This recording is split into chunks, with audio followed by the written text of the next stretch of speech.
pemirsa, Anda kembali menyaksikan Kominfo Newsroom.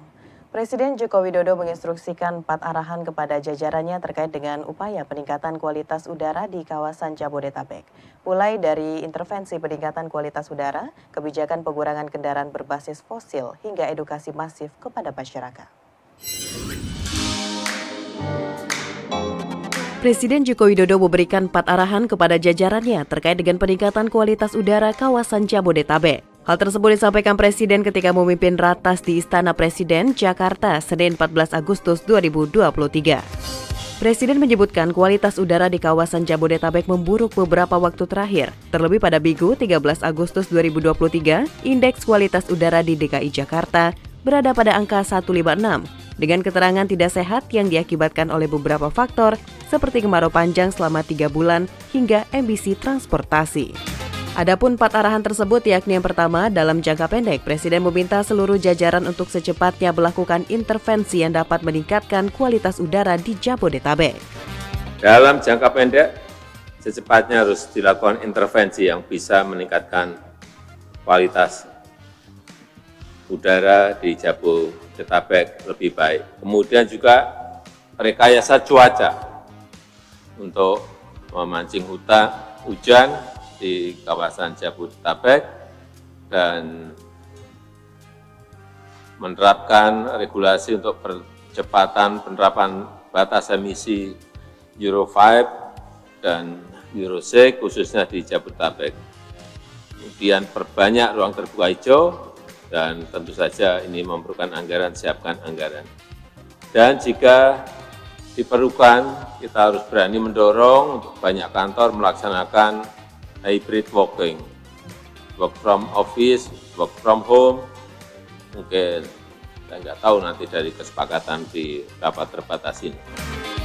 Dalam jangka menengah, Presiden meminta untuk konsisten melakukan kebijakan mengurangi penggunaan kendaraan berbasis fosil dan segera beralih ke transportasi massal seperti LRT dan MRT. Untuk jangka panjang, Presiden menekankan perlunya penguatan aksi mitigasi dan adaptasi terhadap perubahan iklim, serta menekankan pentingnya upaya edukasi terhadap seluruh komponen masyarakat. Pemirsa, memperingati Hari Kemerdekaan ke-78 Republik Indonesia, Presiden Joko Widodo menganugerahkan tanda kehormatan kepada 18 orang penerima di tahun 2023. Selain Ibu Iriana, 17 nama turut memperoleh tanda kehormatan dari pemerintah. Acara penganugerahan tersebut dilanjutkan pembacaan keputusan untuk pemberian tanda kehormatan yang namanya dibacakan oleh Sekretaris Militer Presiden Laksamana TNI Hersan.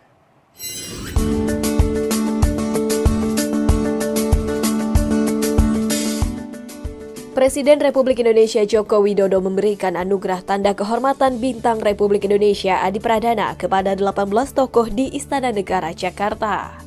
Tanda kehormatan bintang melambangkan orang yang diakui luas berjasa demi keutuhan, kelangsungan, dan kejayaan negara.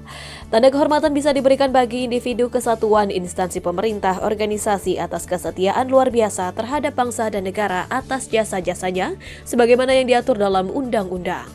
Selain Ibu Negara Iriana, Presiden juga memberikan tanda kehormatan Bintang Mahaputra Adi Pradana ke Wuri Estu Handayani, Sukma Violeta yang merupakan anggota yudisial Republik Indonesia, dan Saldi Isra, Wakil Ketua Mahkamah Konstitusi. Bintang Mahaputra yang berarti orang yang berjasa demi kemajuan, kesejahteraan, dan kemakmuran bangsa dan negara di bidang yang besar. Kemudian Presiden Joko Widodo juga menganugerahkan tanda kehormatan Bintang Mahaputra Utama ke Joko Sasmito, anggota Komisi Yudisial Republik Indonesia. Selanjutnya Presiden juga memberikan tanda kehormatan Bintang Mahaputra Pratama kepada Komjen Pol Purnawirawan Boy Rafli Amar, mantan Kepala BNPT. Presiden Jokowi juga memberikan tanda kehormatan Bintang Mahaputra Naraya kepada Wisnu Utama sebagai penggiat seni. Untuk tanda kehormatan Bintang Jasa, Presiden Jokowi menganugerahkan Bintang Jasa Utama kepada Sumartoyo, anggota Komisi Yudisial, Makarim Wibisono selaku penasehat senior Menteri LHK, Anak Agung Gede Ngurah Ari Dwi Payana selaku staf khusus Presiden, Sukardi Rinakit selaku staf khusus Presiden, dan Oli Dondo Kambe selaku Gubernur Sulawesi Utara. Penghargaan Bintang Jasa yang diberikan berarti orang yang berjasa bagi keselamatan, kesejahteraan, dan kebangsaan bangsa dan negara. Setelah itu, Presiden Jokowi menganugerahkan tanda kehormatan Bintang Jasa Pratama kepada Suharyono Sastromiharjo selaku Duta Besar Wakil Tetap Republik Indonesia Program Lingkungan Perserikatan Bangsa-Bangsa. Sudarto Prawoto Hadi selaku Ketua Dewan Proper Kementerian LHK, Edwin Aldrian selaku Peneliti Ahli Utama BRIN. Adapun untuk tanda kehormatan Bintang Jasa Naraya, Presiden memberikan kepada ahli waris almarhum Ki Muhammad Amir Suta Arga selaku ahli permusiuman.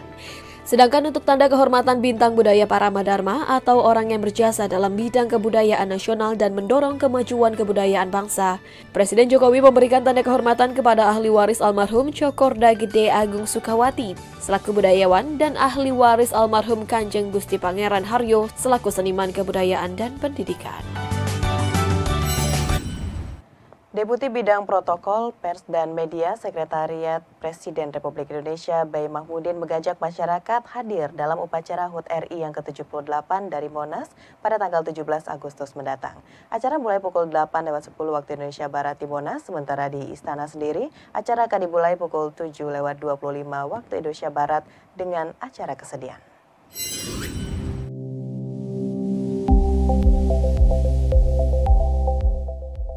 Sekretariat Presiden mengajak seluruh lapisan masyarakat untuk ikut hadir secara langsung dalam upacara peringatan detik-detik proklamasi ke-78 kemerdekaan Republik Indonesia dan upacara penurunan bendera Sang Merah Putih pada 17 Agustus 2023 mendatang. Deputi Bidang Protokol, Pers dan Media Sekretariat Presiden Bayi Mahmudin mengatakan, pada peringatan Hari Ulang Tahun Republik Indonesia ke-78 berbeda dari tahun sebelumnya. Terdapat sejumlah penampilan yang lebih menarik dan lebih banyak undangan perayaan Hari Kemerdekaan tahun ini. Saat ini banyak sekali masyarakat yang ingin hadir, apalagi ini setelah pandemi kan. Jadi banyak sekali yang ingin hadir, tapi memang karena keterbatasan tempat, ini hanya sekitar 8.000 orang di pagi dan ya kurang lebih hampir sama di sore itu saja. Dan sore harinya juga ada hiburan-hiburan yang juga menarik pada sorenya nanti. Selain itu, peringatan HUT ke-78 kemerdekaan Republik Indonesia tahun ini pun dikemas dengan banyak mengangkat tema Ibu Kota Nusantara. Beberapa ornamen pada panggung yang disiapkan juga menggunakan desain IKN. Hal tersebut sebagai bentuk semangat bahwa Republik Indonesia memiliki ibu kota baru. Iya, memang temanya tema IKN. Ya. Jadi semuanya kan bisa dilihat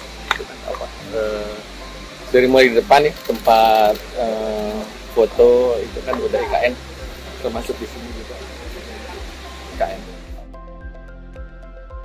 Ada semacam video conference dengan di IKN, karena di IKN foto IKN bersama dengan Kadin mengadakan upacara peringatan 17 Agustus itu diadakan juga di IKN pada hari yang sama.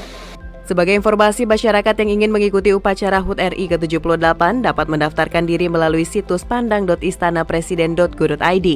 Masyarakat yang telah mendaftar akan diverifikasi terlebih dahulu, kemudian jika dinyatakan lolos verifikasi, pendaftar akan mendapatkan email notifikasi pengambilan undangan untuk hadir mengikuti upacara secara langsung di Istana Merdeka. Informasi lainnya, pemirsa, konferensi tingkat tinggi ke-43 ASEAN di Jakarta pada 5 sampai dengan 7 September 2023 akan melanjutkan pembahasan penguatan kelembagaan organisasi agar mampu menjawab tantangan selama 20 tahun ke depan.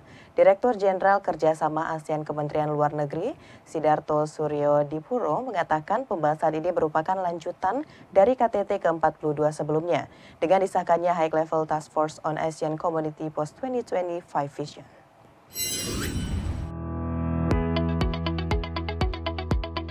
Direktur Jenderal Kerjasama ASEAN Kementerian Luar Negeri Republik Indonesia Sidarto Suryo Dipuro mengatakan, KTT ke-43 ASEAN di Jakarta akan melanjutkan pembahasan penguatan kelembagaan organisasi agar mampu menjawab tantangan selama 20 tahun ke depan. Sidarto menyebut terdapat beberapa aspek yang ingin diperkuat, seperti meningkatkan sumber daya manusia masyarakat ASEAN, dialog-dialog tentang hak asasi manusia dan kerjasama maritim antar negara-negara anggota. Adapun pembahasan terkait penguatan kelembagaan ASEAN ini merupakan inisiatif Indonesia yang telah dimulai sejak 2022 dengan disahkannya High Level Task Force on Asian Community Post 2025 Vision untuk penguatan kapasitas dan efektivitas kelembagaan ASEAN. Nah, ini adalah yang keempat kita memimpin ASEAN. Jadi kita juga memiliki, kita ingin meletakkan landasan untuk kerjasama ASEAN yang sifatnya strategis ke depan. Nah, untuk mencapai hal tersebut, maka diantaranya adalah memperkuat kelembagaan ASEAN dan berbagai mekanisme kerjanya, termasuk bagaimana memperkuat sumber daya ASEAN, resources. Kemudian elemen lain itu adalah dalam konteks ini itu adalah memperkuat human rights dialogue dalam konteks ASEAN, kemudian memperkuat kerjasama maritim, dan juga memperkuat berbagai mekanisme lainnya dalam konteks ASEAN. KTT ke-43 ASEAN 2023 di Jakarta juga tidak hanya dihadiri oleh para pemimpin negara-negara anggota, tetapi juga negara-negara mitra seperti China, Jepang, Korea Selatan, Amerika Serikat, Australia, dan India. Lebih lanjut, Sidarto mengungkapkan akan ada 27 pemimpin negara dan atau organisasi internasional yang diperkirakan hadir, termasuk 18 pemimpin negara peserta KTT Asia Timur, pemimpin Pacific Island Forum, Perdana Menteri Kanada, dan Direktur Eksekutif Dana Moneter Internasional dan Bank Dunia. KTT Asia Timur terdiri dari 18 negara peserta termasuk 10 negara anggota ASEAN, Australia, China, India, Jepang, Selandia Baru, Republik Korea, Rusia, dan Amerika Serikat. Bawaslu RI meluncurkan pemetaan kerawanan pemilu dan pemilihan serentak 2024 mengenai isu strategis politik uang. Anggota Bawaslu Loli Suheti menuturkan peluncuran ini menjadi basis untuk program pencegahan dan pengawasan tahapan pemilu dan pemilihan serta berbagai upaya dalam proyeksi dan deteksi dini terhadap potensi pelanggaran. Badan Pengawas Pemilihan Umum meluncurkan pemetaan kerawanan pemilu dan pemilihan serentak 2024 mengenai isu strategis politik uang yang didasarkan pada semakin beragamnya modus operandi politik uang, tetapi regulasi yang ada tidak mengalami perubahan. Berdasarkan pemetaan tersebut, provinsi paling rawan dengan isu politik uang adalah Maluku Utara. Diikuti 4 provinsi di bawahnya yakni Lampung, Jawa Barat, Banten, dan Sulawesi Utara. Namun jika dilihat berdasarkan agregasi tiap kabupaten kota, Papua Pegunungan menjadi provinsi dengan tingkat kerawanan tertinggi politik uang. Sementara itu Kabupaten Jayawijaya Papua menduduki urutan pertama kabupaten dengan kerawanan isu politik uang paling tinggi. Berkaca dari penyelenggaraan pemilu 2019 sampai Pilkada 2020, anggota Bawaslu Republik Indonesia Loli Suhenti membagi modus politik uang ke dalam 3 bentuk, yakni memberi langsung, memberi barang, dan memberi janji.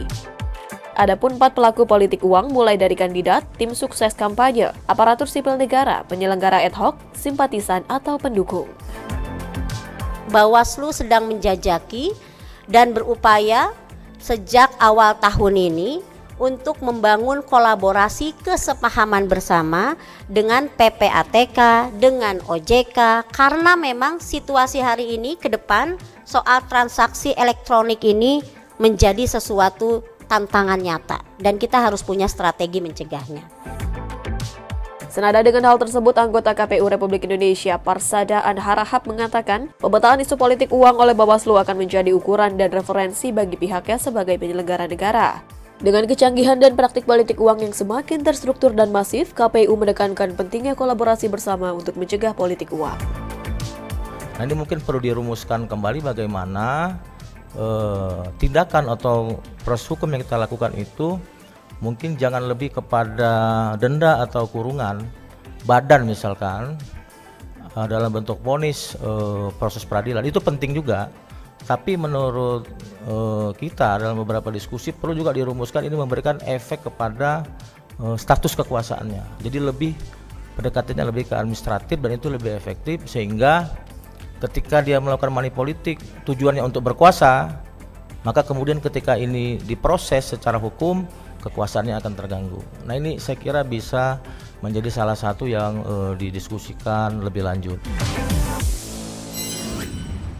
Pemirsa, usai jeda pariwara kami akan kembali dengan dialog mitigasi dampak El Nino oleh BMKG. Sesaat lagi.